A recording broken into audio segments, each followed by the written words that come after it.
এই রাজ্যে মমতা বন্দ্যোপাধ্যায় ইলেকট্রাল পলিটিক্সে অনেক গেইন করেছেন, এর সাথে জোট করেছেন, ওর সাথে জোট করেছেন, কখন একে ছেড়েছেন, কখনো ধরেছেন, কিন্তু প্রায়োরিটি তার সবসময় ছিল যে জয়লাভ করা।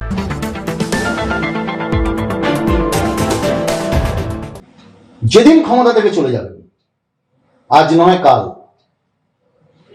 72 ঘন্টা তৃণমূল কংগ্রেস থাকবে না।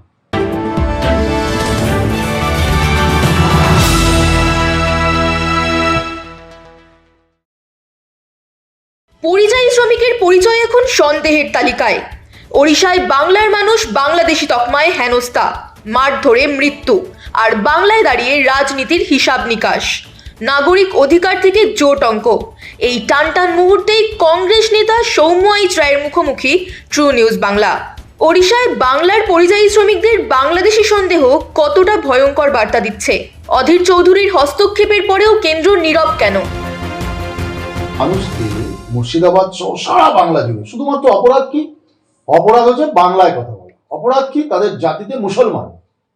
এই যে ধর্মগতভাবে, ভাষাগতভাবে যে দেশটাকে ভাগ করছে তারা, এই ডবল ইঞ্জিনের সরকার বলে না, এই ডবল ইঞ্জিন, এই ডবল ইঞ্জিনের সরকারের এই মানে বীর পুঙ্গবরা যারা এই মোদিজি ওখানে ভাষণ দেয় যে সবকা সাথ সবকা বিকাশ, এই হচ্ছে বিকাশ, এই হচ্ছে বিকাশের নমুনা।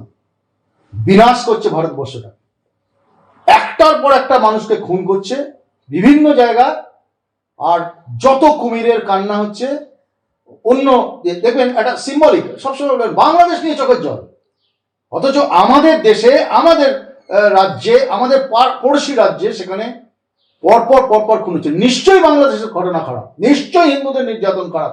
হিন্দু মুসলমান নয়, মানুষ কবে হবে? আমাদের সংবিধান কি অ্যালাউ করে কে হিন্দু কে মুসলমান? আমাদের সংবিধান কি অ্যালাউ করে কে তাকে পিটিয়ে মারা? মানে তালিবানি সরকার চলছে। অধীর রঞ্জন চৌধুরী এই রাজ্য থেকে যে পরিযায়ী শ্রমিকরা যাচ্ছেন তাদের দুর্দশার কথা আজ থেকে না, দীর্ঘদিন ধরে বলছেন, এবং প্রতিদিন বলছেন তাদের একটা আইডেন্টিটি কার্ড করা হোক। কানে তেল দিয়ে ঘুমোচ্ছেন মমতা ব্যানার্জি। তার মনে হয় না ভোটের সময় ভোট নেবে? বাসে করে, গাড়িতে করে ভোটের সময় সব নিয়ে এসে ভোট দেওয়ায়, তারপরে চলে যাও। আর শুধু বড় বড় কথা, এই করে দেবো, তোমাদের এই করে দেবো। হ্যাঁ, তারা লাশ হয়ে ফিরে আসছে, লাশ হয়ে ফিরে আসছে এই বাংলা। বিশেষ করে অধীরবাবুর জেলা সব থেকে বেশি এফেক্টেড। মালদা, মুর্শিদাবাদ, দিনাজপুর, উত্তরবঙ্গের ম্যাক্সিমাম ছেলেমেয়েরা বাইরে কাজ করছে, লেবারের কাজ করছে, বিভিন্ন জায়গায় রাজমিস্ত্রির কাজ করছে, বিভিন্ন জায়গায় হোটেলে কাজ করছে, বিভিন্ন জায়গায় কনস্ট্রাকশনের কাজ করছে। তাদের দেখবেন লকডাউনের সময়, যখন লকডাউন হয়েছে, রাতারাতি লকডাউন করে দিল। রেল লাইনের উপরে হাঁটতে হাঁটতে, রাস্তার উপরে হাইওয়ে হাঁটতে 300 কিলোমিটার 400 কিলোমিটার হেঁটে এসছে মায়েরা, সন্তান সম্ভবা মায়েরা। তখন এই অধীরবাবু দিল্লিতে বসে, বহরমপুরে বসে একটার পর একটা মানুষের ফিরে আসার ব্যবস্থা করেছিলেন, সেখানে খাবার পৌঁছানোর ব্যবস্থা করেছিলেন, ওষুধ পৌঁছানোর ব্যবস্থা করেছিলেন। কেন্দ্রে জোট, বাংলায় দূরত্ব, তৃণমূলের সঙ্গে এই দ্বিচারিতা কেন? বন্দ্যোপাধ্যায় কংগ্রেসের সঙ্গে থাকতেই পারে না, নট পসিবল। কারণ তৃণমূল কংগ্রেস এই রাজ্যে, সারা ভারতবর্ষে বিজেপির এজেন্ডাকে ইমপ্লিমেন্ট করে, আরএসএস এর এজেন্ডাকে ইমপ্লিমেন্ট করে। তৃণমূল কংগ্রেস মুখ আর মুখোশ বিজেপির সাথে, বিজেপিকে আমরা সরাসরি দেখতে পাই, তৃণমূলকে লুকিয়ে করে, লুকিয়ে তো তার ন্যাচারাল আলাই। কিন্তু মমতা ব্যানার্জি বলছে, আমরা তো বলিনি। আপনি জিজ্ঞাসা করুন মমতা ব্যানার্জি বলবেন। তার কারণ পশ্চিমবঙ্গে কংগ্রেসের সঙ্গে থাকা বা বিজেপি বিরোধিতা করা কার্যত মমতা বন্দ্যোপাধ্যায় বা তৃণমূল কংগ্রেসের কাছে অসম্ভব। 5 মিনিটও সরকার থাকতে পারে, 5 মিনিট থাকতে পারে। তার কারণ এই সরকারটা বেঁচে আছে বিজেপির বদান্যতায়, দয়ায়, দক্ষিণায়। তৃণমূলের জন্ম জানেন না কবে হয়েছিল? যেদিন জন্ম হয়েছিল কংগ্রেস ভেঙে, যে এজেন্ডাটা নিয়ে হয়েছিল সেটা বিজেপির এজেন্ডা। মাঝে মাঝে দেখবেন, এই জন্য দেখবেন সারা ভারতবর্ষে যেখানে নির্বাচন হয়, বিরোধীরা যেখানে জোটবদ্ধ হয় বিজেপির বিরুদ্ধে লড়াই, সেখানে মমতা বন্দ্যোপাধ্যায় চলে যাবে পার্টি। কিছুই নেই, কিন্তু তার কিচ্ছু নেই। আপনারা দেখেছেন, গোয়া দেখেছেন, মণিপুর দেখেছেন, হ্যাঁ, মেঘালয় যাবেন, কি করবেন? হঠাৎ করে দল করে দেবেন, ভোট ভাগ করো, বিজেপির সুবিধা করে দাও।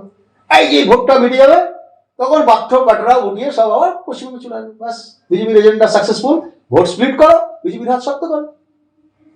তাতে আমিও ভালো থাকবো, আমার ভাই ভাইপো ভাতিজারা চুরি করে ভালো থাকবে। আসন প্রতিশ্রুতি থাকা সত্ত্বেও কেন জোট ভাঙল? বিরোধীরা যতটাই দুর্বল, শাসক দল ততটাই শক্তিশালী। বিরোধীদের ভোট বাইফার্কেশন হলে শাসক দলের সুবিধে হয়, এটা অঙ্কের মতো সোজা। মমতা বন্দ্যোপাধ্যায় কি করেছিল 2011 সালে? মমতা বন্দ্যোপাধ্যায় একটা ইউনিফর্ম জোট করেছিল সবার সাথে, এক হাতে বিজেপি, এক হাতে কংগ্রেস, এক হাতে নকশাল, এক হাতে 18টা পার্টি জোট করে ক্ষমতা আসছিল। কেউ তো প্রশ্ন করেনি মমতা ব্যানার্জিকে কেন। আসলে প্রশ্নটা আমাদের দিকে আসে সব সময়, কিন্তু আমরা মনে করি যে এই রাজ্যের জন্য তৃণমূল কংগ্রেস যতটা ভয়ঙ্কর, দেশের জন্য বিজেপি ততটাই ভয়ঙ্কর, ততটাই খারাপ। আর বিজেপিকে আপনি আলাদা করতে পারেন? আপনি বলুন না, বিজেপি তৃণমূল আপনি বলছেন আলাদা আলাদা বলছেন, বিজেপি তৃণমূলের মধ্যে কি ডিফারেন্স আছে আপনি আমাকে বলুন না। আপনি লোকও আলাদা করতে পারেন। আপনি একটা খাতা রাখুন, এই খাতা লিখে রাখুন, আমি অমুক তৃণমূল কংগ্রেস করি, সকালবেলা উঠে দেখবেন বিজেপি চলে গেছে। আবার পরের দিন দেখবেন যে বিজেপিতে ছিল অমুক নেতা আপনাকে হয়তো বাইট দিল বা কথা বললো আপনার সাথে, পরের দিন দেখবেন যে তৃণমূলের মামাটি মানুষ। একটা বড় ঘর, দুই ভাই আরএসএস, তাদের যৌথ পরিবার, মাঝে মধ্যে একটু দেখায় রাস্তায় যুদ্ধ করতে হবে, বিজেপি তৃণমূল যুদ্ধ করছে। আসলে ব্যাপারটা হচ্ছে সব এক জায়গায় আরএসএস এর নির্দেশে চলে। রামরাবণের যুদ্ধ দেখেছেন, যাত্রাপালা দেখেছেন? রামরাবণের যুদ্ধ দেখবেন, যাত্রাপালা রামরাবণের খুব যুদ্ধ হয়, রাম আর রাবণ খুব লড়াই করছে, তো মানুষ তো খুব হাততালি দিচ্ছে, দারুণ হচ্ছে লড়াই। তারপরে যেই পর্দা পড়ে যায়, গ্রিন রুমের পরে রাম আর রাবণ বিড়ি ভাগ করে খায়, তৃণমূল আর বিজেপি হচ্ছে তাই। হুমায়ুন কবির বারবার কংগ্রেস ও সিপিআইএমকে স্বাগত জানাচ্ছে তার দলের সাথে জোট বাঁধার জন্য, এই বিষয়ে আপনি কি বলবেন? আমরা কোনো ধর্মীয় উন্মাদনার সঙ্গে নেই।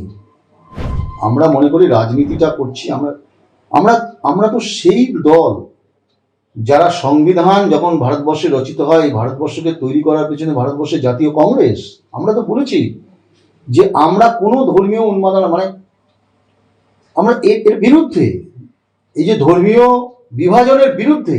আমাদের কাছে সবাই সমান, এই ভারতবর্ষটা সবার, এই ভারতবর্ষটা কারোর একার নয়। তো কিন্তু কেউ তার ধর্ম আচরণ করতেই পারে, তাতে কোনো অসুবিধা নেই। আমরা সংবিধানের সাথে তাকে অধিকার দেওয়া হয়েছে, কিন্তু সংবিধান এই অধিকার কখনো কাউকে দেয়নি যে ধর্মীয় উন্মাদনাতে দেশটা বিভক্ত হয়ে যাবে। অনেকে দেখুন বলবেন যে বলে যে অমুক তো ওরা তো মুসলিম রাষ্ট্র চেয়েছে, আমাদের কেন অমুক রাষ্ট্র হবে না? আরে না, আমরা নেই বলেই তো আজকে 75 বছরে আমাদের দেশ এত উন্নত। আমরা ওদের থেকে ডিফারেন্ট। ভারতবর্ষের 5000 কিলোমিটার স্কোয়ার কিলোমিটারের মধ্যে আপনি অন্য কোনো দেশ দেখাতে পারবেন না যে আমাদের সঙ্গে স্বাধীনতা পেয়েছে, তারা দেশটা অটুট রাখতে পেরেছে, আমরা রাখতে পেরেছি। তার কারণ আমাদের এই ধর্মীয় জিগির নেই। ওরা তো চাইছে বারবার 1925 সালের আগে এবং পর থেকে শুরু করে ভারতবর্ষটাকে ধর্মের ভিত্তিতে ভাগ করতে চাইছে বিজেপি এবং আরএসএস। তার বিরুদ্ধে তো লড়াই সংগ্রাম। নওশাদ সিপিআইএম সমীকরণে কংগ্রেসের অস্বস্তি কোথায়? জনসংঘের সব থেকে বেশি বিধায়ক ছিল 7 জন, তদানীন্তন সব থেকে বেশি উত্থান, একজন রাজ্যসভার সাংসদ। তারপরে এই রাজ্যে ওই কালীঘাটের গঙ্গা জল দিয়ে বিজেপিকে উত্থান করেছে, পশ্চিমবাংলার নালা নর্দমায় পদ্মফুল ফুটেছে, তার নাম মমতা ব্যানার্জি। এমপি করেছেন, এমএলএ করেছেন, কাউন্সিলর করেছেন, ভোট করেছেন, 2003 সালে একসঙ্গে ছিলেন, ন্যাচারাল অ্যালাই করেছেন, আরএসএস এর অগ্নিকন্যা।